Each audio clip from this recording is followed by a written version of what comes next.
Well, it's been 3 years since I said I was coming back to BookTube. I then lied to you, disappeared, and then I'm back! I'm back with a story time about how I was haunted by a ghost when I was younger, so I kind of wrote a book about it. Hi, my name's Ben Alderson and I write gay romance novels, whether that be fantasy, paranormal, horror, you name it. I write it and I make it really, really gay. But that's not the point of today's video. Today's video is to offload my trauma, my childhood trauma, on you as a gift for receiving me back to YouTube.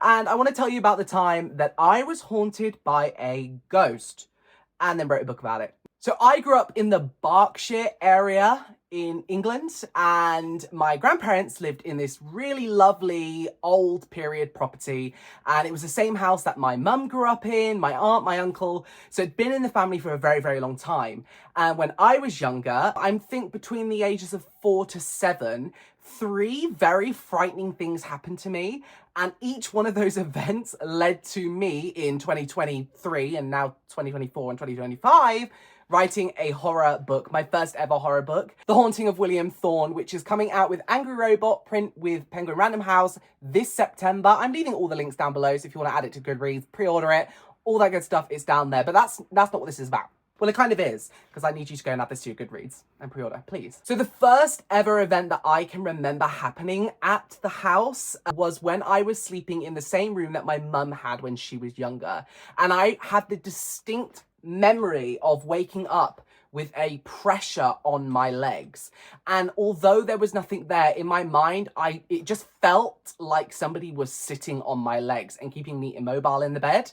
And that was the most scariest thing to go through as like a 5-year-old, especially because I couldn't cry out for help. And I remember begging and begging internally for somebody to come into the room and help me. I didn't think I was making any noise. Apparently I was, because my grandma then came running in, and the second she entered the room, the weight on my legs lifted. Years later, I told my mum this, and she said the same thing happened to her. Call it Delulu, call it whatever you want, but let me tell you, I was sat on by a ghost, and not in the way that I would actually want. Okay. Another really frightening experience happened was the sleepwalking. I used to sleepwalk, but in my mind, I was actually following an old man out of that same bedroom. I say it was an old man because I actually remember walking out of the bedroom onto the landing, and at the end of the hall was this big gilded portrait of my granddad's dad. And I remember being like, oh, that's him. That's who I'm following. And I followed him out into the corridor, into the room that was like to the right of me, and got into bed with my great-grandma at the time. And when she woke up screaming because I climbed into bed with her. So when I was explaining that it's because I followed an old man into the bedroom, you know, obviously the family also thought I was Delulu. Again, I don't want to be following old men anywhere, okay? Anywhere. And the last experience, again, which is something that inspired me writing this book, was I actually climbed out of the bedroom window because somebody told me to. Same thing happened to my mum when she was younger. She crawled out the window, she sat on the ledge of the roof, and, you know, it scared them more than it scared me. But in my mind, I was just doing as I was told. Now, I've always been a firm believer of the other side. Like, I absolutely love the concept that we aren't alone, or after we die, there's something going on, or we're lingering for a certain purpose. Not that I want to linger too long, but, you know, I might want to linger a little bit. I wrote The Haunting of William Thorn. Now, this is a split timeline horror, perfect for the fans of The Haunting of Hill House meets How to Sell a Haunted House by Grady Hendrix, who is one of my favourite horror authors of all time. This follows a guy called William Thorn, who is accidentally the crux of his fiance's death.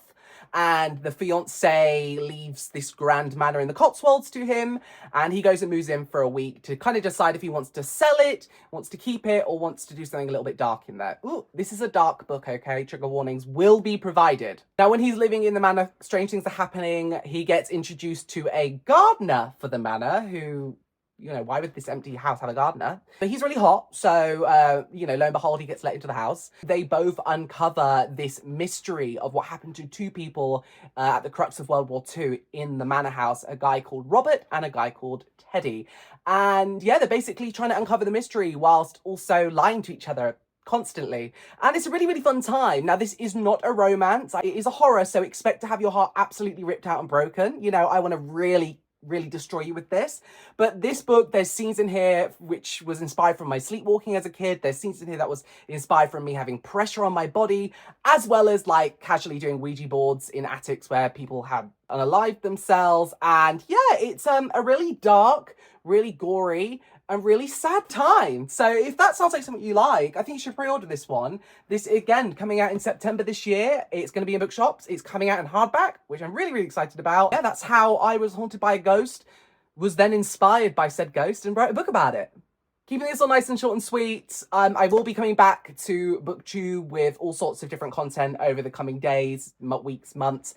And I'm really excited to kind of be back in the community. It's been a really, really long time, and since I disappeared, I've written about 19 books. So there's a lot for me to catch you up on. Let me know down in the comments below if you were ever haunted by a ghost, or if you ever wanted to be haunted by a ghost. Let me know. And perhaps next time I'll take you on my next ghost hunting exertion, because I do love a good little ghost hunting trip. I've been on 2 now. And I guess I'll see you in the next video. Bye.